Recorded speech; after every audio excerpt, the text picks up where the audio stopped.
Welcome back to the iConis podcast. This is another unboxing video with Barry Carter. Barry 3D, you know me as that. Here we go. So we're starting off with Batman from the Superpowers collection, which was really awesome. We all know about Batman. We know he's Bruce Wayne. And what do you do when you have that much money? Well, you buy trinkets and toys to help you do whatever you want to do. So he's got his toys to get him around normally. And then he's got those when he's got to fight crime. And when he's fighting crime, well, what's the best way for him to do it than going around in a plane? You know, I mean, we all know that the Batmobile is probably one of the most recognizable vehicles when it comes to Batman. I would say second to none. Now, what's more popular? Is it the Batplane or the Batboat?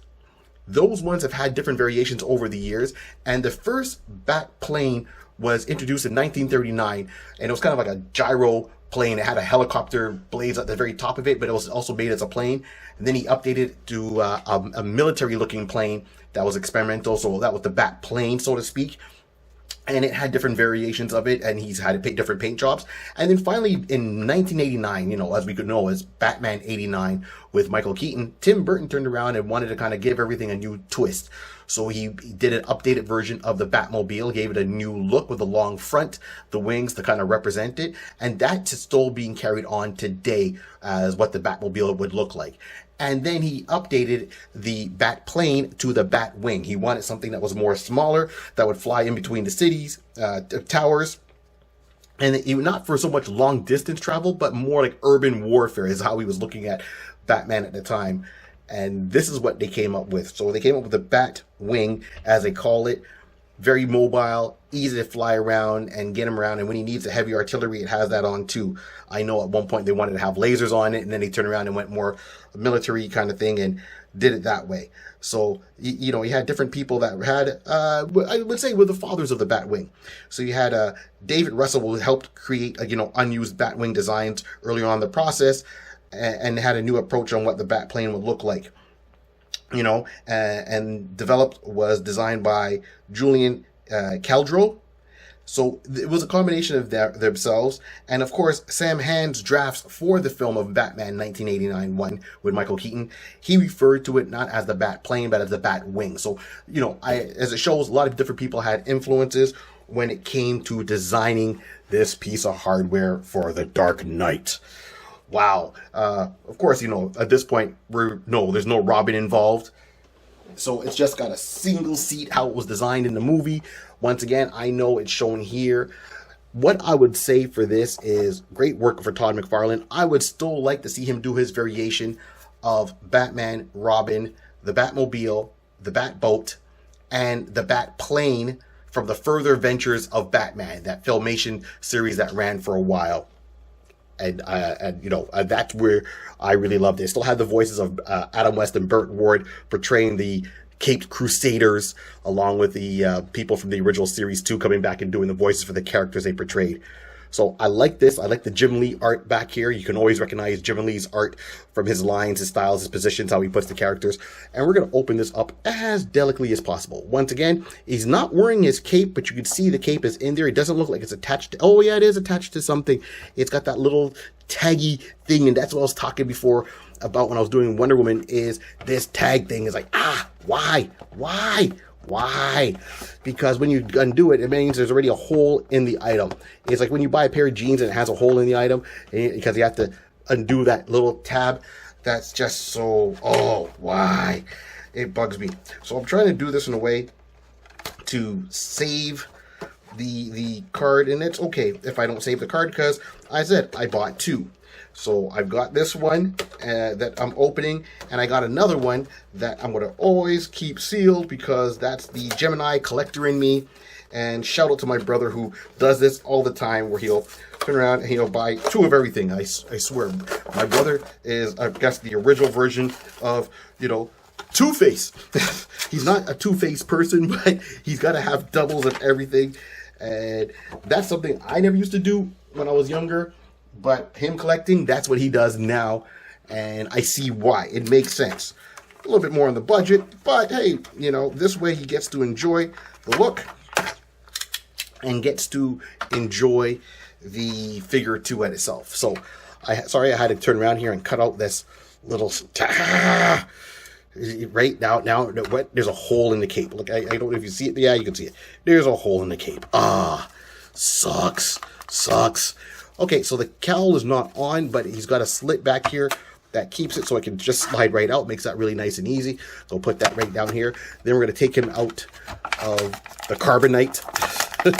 If you get the joke. You know when you go to the movies and you watch that critical scene and then someone takes a bite out of like a large crinkly piece of, you know, popcorn or chips or something, and it's like snap, crackle, pop. That's what I felt like I was doing right now. Okay, so here we go. So we got that. We got his cape. But the cape's got a little resistance on here, so we can just kind of attach that onto the cowl. That works. That makes sense to me. So I'm gonna try to get this on here and see how this looks. Dun, dun, dun, dun. All right, we're good. So we've got this on here. Not too bad. I wish it was more like a one piece, but everyone has their preferences for it. So he's now got this on. It makes it easy, and he open the box, Barry. Open the box. Okay, I'm getting to it. I'm opening the box. All right, turn around. I open. All right, looks pretty straightforward. I like that. Simple packing. Once again, we know it's supposed to be all black because that's what he's supposed to be, but black, you know, it doesn't translate straight on to the, you know, when you got to draw or do something, it hides all the details. So one simple piece out the box. I like that. All right, so it wasn't as bad to get out as I thought it would be. You know, I was struggling with the Star Wars Millennium Falcon. Yeah, I can never say it properly. Here we go. Boom, we just throw this box to the side. And voila, it just snaps down. Oh, yeah, okay. So the little trigger underneath here operates the pincers to grab and pick up any kind of piece you want. It's pretty much ready to go. And there you go. So now you're seeing the scale ratio side by side. It goes with everything else he's got. He's got the, you know, the Batmobile. Hopefully the Batplane will come out for this character. I mean, the Batplane, the Batboat will come out for Batman. I don't think we need too much more from his line. You know, the boat would be cool. We've got the car. We've got the price point that it's at. It does what it's supposed to do. It keeps everything in line. And keep in mind, Tim Burton turned around. Hold on, let me just open the canopy here by just pressing a good old bat symbol. Woo! You can see the details on inside. I had to do that. And if you're not singing the Batman Animated Adventures theme song right now, what's wrong with you? This is dun dun dun. So here we go. Once again, overall, like what I see. Very simple. Keep it as it is. I would like to see maybe one more piece from this Bat line. Maybe give me a playset of the Kenner's version of the Bat Cave. You know, the turntable, something that the plane can be in. A little bit of the Library of Wayne Manor. It might be a little bit more than the price point that Todd is wanting to do for these figures overall. But I think as fans, we would actually enjoy that. I know personally I would, so I'm gonna have to angle his feet. I like the belt on here too. The belt is like more detailed, more detailed than you would think on here with the pouches. And not like overdone of pouches like it would be for Cable. Okay, we know there's a reason why he's got all those pouches. So he gets in there, he's, oh, Batman. And we close the canopy. All right, he fits in very well. And here we are. So keep in mind, I would love to see this. As I said, I would love to see, you know, a play set for the Batmobile and the Batwing to fit into.